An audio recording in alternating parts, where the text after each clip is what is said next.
Daniel Hayes sat at the small wooden table in the corner of his cramped kitchen, staring down at the stack of unpaid bills that seemed to multiply every time he looked away. His rough hands, calloused from years of construction work, rested against the thin envelope marked final notice. He rubbed his temples, exhaling slowly, knowing the electricity might be shut off within the week. Being a single dad wasn't the life Daniel imagined for himself, but life rarely asked for permission. 4 years earlier, his wife, his childhood sweetheart, had passed away unexpectedly. She left behind their little girl Emily, barely 6 at the time, with golden curls and big brown eyes that mirrored her mother's. Daniel had sworn to raise Emily with all the love in the world, even if it meant sacrificing his own dreams. But sacrifice was beginning to bleed him dry. The construction jobs came and went, sometimes leaving weeks with no steady paycheck. Rent on their small 2-bedroom home kept climbing, groceries ate into what little was left, and Emily's school fees weighed on him like bricks on his chest. He often skipped meals so Emily wouldn't notice when food ran low. He smiled for her, always telling her everything would be fine. But deep inside, Daniel feared the day he might have to tell his daughter they had nowhere left to go. One evening, after Emily was asleep, Daniel sat at the kitchen table searching online for odd jobs when he stumbled on an idea renting out their spare room. His pride wrestled with him. Inviting a stranger into their lives felt uncomfortable, almost humiliating. But as he looked toward the small bedroom at the end of the hall, the room once filled with his wife's books and laughter, he realized it might be their only chance. He typed out a simple ADI, room available for rent. Safe, quiet home, ideal for student. Affordable. He pressed publish, whispering a prayer that someone kind, trustworthy, and stable might answer. The next day, his phone buzzed with a message. "Hello, my name is Claire. I'm a college student looking for a place to stay near campus. Is the room still available?" Daniel hesitated, rereading the message. It seemed straightforward. He replied, "Yes, it's available. When would you like to see it?" That evening, the doorbell rang. Daniel opened the door and found a young woman standing there. She looked no older than 20, with long chestnut hair pulled into a loose ponytail, a canvas backpack slung over one shoulder. She wore jeans and a simple white sweater. Her smile was warm but shy, her eyes carrying a mixture of nervousness and hope. "Hi," she said softly. "I'm Claire." Daniel nodded, stepping aside. "Come in." She looked around the modest house, clean but humble.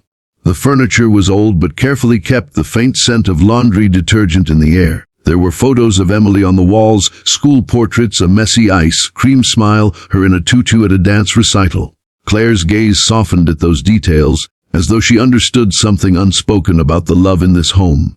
Daniel showed her the room. The walls were plain, the bed neatly made, a small desk by the window. "It's nothing fancy," he admitted, "but it's quiet. You'll have privacy. Rent's low. I know students have it tough." Claire turned to him with wide eyes, almost surprised by his tone. "It's perfect," she whispered. They agreed she would move in the following weekend. What Daniel didn't know, what he couldn't even imagine, was that Claire wasn't just another struggling college student. She was the daughter of one of the wealthiest businessmen in the country, a billionaire known for his empire of corporations. But Claire had chosen to keep that hidden. She longed to live outside the shadows of her father's fortune, to experience life as an ordinary young woman, to learn what people were like when they didn't know her last name carried power.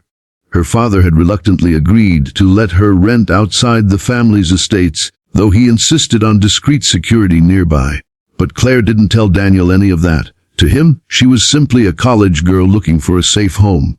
The first week, Emily warmed to Claire instantly. The little girl would follow her around the house, asking endless questions about her studies, her favorite books, and what college life was like. Claire patiently answered everything, often sitting on the floor beside Emily as they colored together. Daniel noticed the light in Emily's eyes, the laughter he hadn't heard in a long while. One evening after dinner, Emily begged Claire to read her a bedtime story. Daniel watched from the doorway as Claire's gentle voice filled the room, Emily curling up against her shoulder, drifting into sleep. Something stirred in Daniel's chest, a mixture of gratitude and guilt. Gratitude because someone had shown kindness to his daughter. Guilt because he worried about relying too much on this stranger. But Claire wasn't just kind to Emily. She noticed the exhaustion etched into Daniel's face, The way his hands trembled slightly when counting change at the grocery store, the way he sometimes skipped meals. One afternoon, she quietly left an envelope on the kitchen counter with enough cash to cover groceries, pretending she had accidentally overpaid her rent. Daniel frowned when he saw it, his pride flaring, but something inside him whispered that maybe kindness was allowed to be received too. As days turned to weeks, Claire became a part of their lives. She helped Emily with homework, cooked meals with Daniel, and even sat with him late at night when he worked through bills, listening as he vented about the weight of responsibility. Still, Daniel never asked too many questions. He assumed Claire came from a modest background. Given her simple clothes and unassuming demeanor, he never imagined the truth. And yet Claire was transforming too. For the first time, she felt seen not for her last name, but for her heart. Daniel respected her, trusted her, and treated her like family without asking for anything in return. Emily loved her unconditionally. In their small, struggling home, Claire discovered something money had never given her: belonging. One night, a storm raged outside, and the power flickered before going out entirely. The three of them sat in the living room, candles lit, Emily curled between them. Daniel played his old guitar, strumming a lullaby his wife used to sing. Claire closed her eyes, feeling tears prick. She had been raised in mansions filled with chandeliers and marble, but never had she felt warmth like this, authentic love that didn't need wealth to shine.